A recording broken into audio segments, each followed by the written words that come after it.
wabarakatuh. Waalaikumsalam warahmatullahi wabarakatuh. Alhamdulillahilladzi arsala rasulahu bil huda wa dinil haq liyudhhirahu 'ala dini kullihi walau karihal muslimun.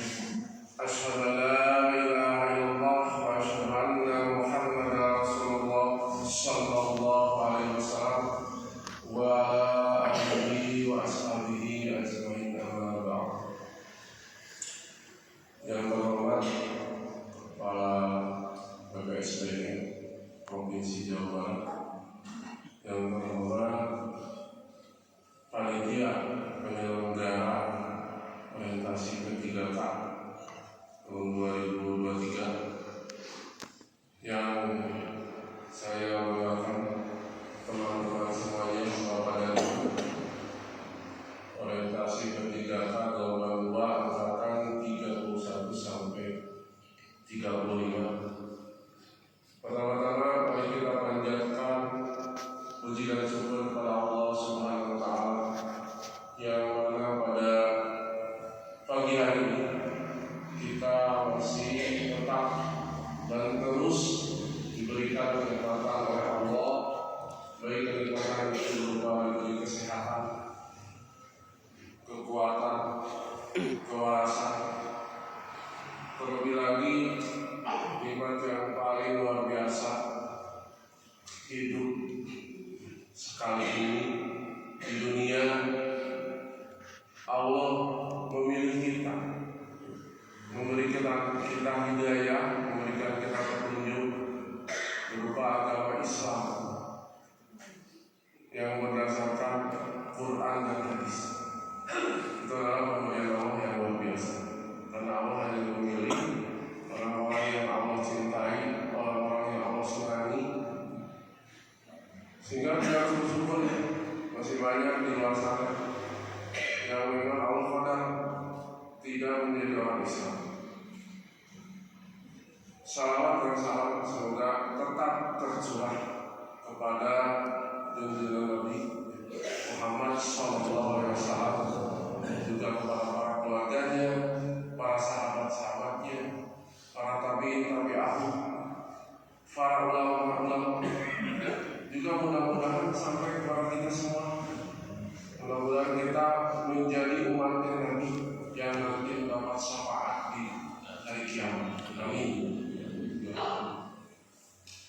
Izinkanlah pada kesempatan pagi ini saya diberi waktu untuk kultum.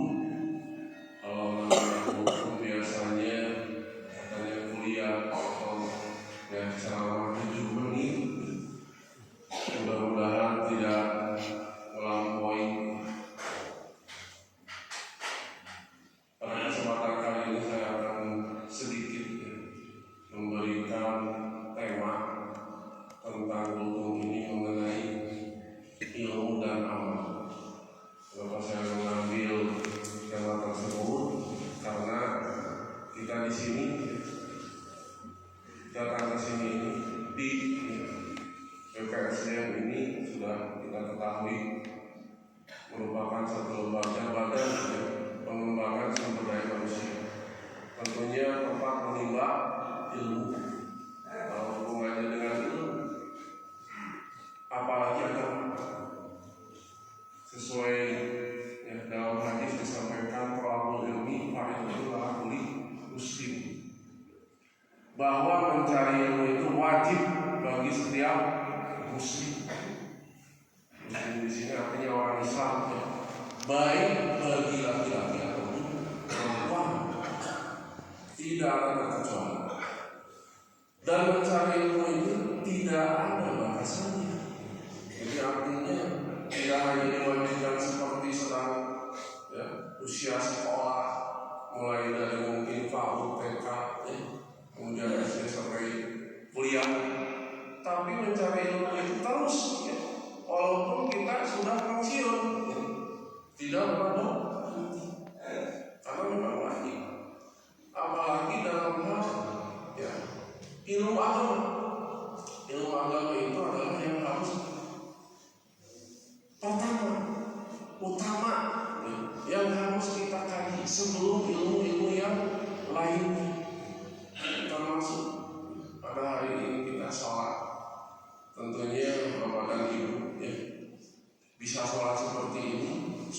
belajar kan ilmunya. Bagaimana kalau sahnya sholat harus apa dulu? Harus duduk dulu, maka wudunya perbaiki itu sebelum kita di sini. Nah, itu adalah salah satu kita hasil dalam mencari ilmu. Allah juga mengatakan firman-Nya, "A'udzubillahi minasyaitonir rajim. Bismillahirrahmanirrahim. Wa taqfu ma laysa laka bihi." Dan janganlah kamu mengerjakan sesuatu amalan kalau tidak tahu ilmunya. Karena apa? Sesungguhnya penglihatan, pendengaran itu akan ditanya nanti di akhirat. Nah, kita di sini dengan kita menambah ilmu itu akan menambah pengetahuan bagi kita, juga nanti akan mempunyai manfaat yang banyak bagi kita. Mungkin di sini maaf kepada bapak dan ibu guru semuanya, saya berdiri di sini bukan berarti lebih ya dari bapak dan ibu. Mungkin ada di sini yang ilmunya lebih banyak, lebih terbiasa. Mungkin kebetulan saya menjadi guru PAI ya. Jadi ya memberanikan diri untuk tampil di depan ini. Kemudian juga kita tahu dari Bapak Adi nasihat agama itu nasihat agama. Jadi setiap orang, setiap individu orang Islam itu harus bisa belajar nasihat ceramah. Karena kalau dalam firman Allah juga mengatakan watawassaw bil haqq watawassaw bis sabr. Jadi artinya bahwa setiap orang iman itu harus saling nasihat, menasihat, mengingatkan kepada kita semua. Nah, kembali lagi kita dalam mencari ilmu ini harus bertakwa. Dalam hadis juga dikatakan man arada dunia fa'alaihi bi'ilmi, man arada akhirah fa'alaihi bi'ilmi, man arada al-fuqah fa'alaihi bi'ilmi. Barang siapa ingin mendapatkan dunia, mencari dunia, maka dengan ilmu. Silahkan rasakan. Orang yang punya ilmu, pengetahuan, keahlian, insya Allah bisa sukses di dunia. Begitu pula, apalagi man udah akhirat, apalagi ini. Barang siapa ingin mendapatkan akhirat juga dengan ilmu. Bapak dalil tadinya, kedua-duanya kita harus oleh ilmu ini merupakan yang pertama. Jadi jangan sampai ada orang malas untuk menambah ilmu, mencari ilmu. Dan tadi dikatakan tidak ada batasannya kita mencari ilmu sampai tua pun dan sebelum mati tetap tidak berhenti. Nah, ini harus dipahami.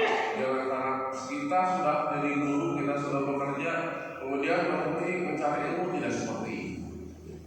Tetap berkewajiban.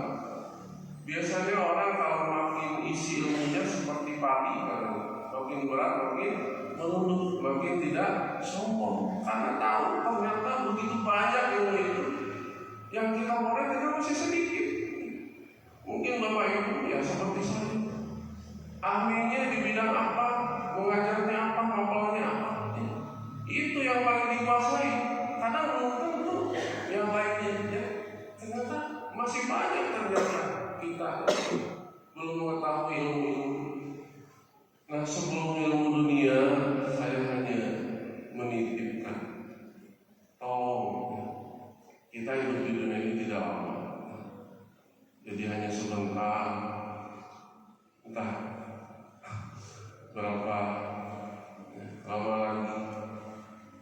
Mungkin kalau hitungan tahun berapa tahun, kalau bulan berapa bulan, kalau minggu berapa minggu, atau mungkin esok, atau beberapa jam lagi. Kita tidak tahu. Apakah kita sudah siap atau belum? Kalau mengatakan sudah siap atau belum, semua juga akan menjawab belum siap. Nah, oleh karena itu, karena mati itu datangnya tidak tahu, kapan saja, di mana saja, bagi kita semua adalah antrian menunggu kematian. Nah, dengan mencari ilmu ini kita akan mengetahui ilmu. Jadi bagaimana kita tahu menuju kembali kepada Allah. Kembali tempat kita yang aslinya adalah di surga. Nabi Adam, manusia pertama, asalnya kan di surga. Apa kita tidak mau kembali ke sana lagi? Nah, ini harusnya punya cita-cita seperti itu. Jangan hanya berpikir ingin hidup enak saja. Kenapa kita tidak berpikir bagaimana matiku nanti di sana enak? Itu yang harus kita pikirkan. Karena kita tahu kalau nafsu dha'iqatul maut, setiap diri, setiap jiwa pasti akan mati. Fa idza ajalun la yastakhiruna wa la yastaqdimun. Kalau sudah datang ajal, sudah waktunya, tidak ada yang bisa memajukan atau memundurkan. Maka dengan ilmu yang kita peroleh ini juga tidak cukup. Kalau kita punya ilmu, misalkan sampai menjadi kalau dunia profesor, kalau agama sampai jadi kiai, tapi semua itu akan menjadi satu, berbuah panen, gitu ya. Itu dengan cara diamalkan. Jadi percuma saja kalau kita banyak ilmunya tapi tidak mau mengamalkannya. Karena amalan ini kunci. Kalau dalam firman Allah yang berbunyi seperti ini, wakil kajanatu lagi rizquha bima tuntum. Demikian ini surga diwariskan, diberikan kepada siapa?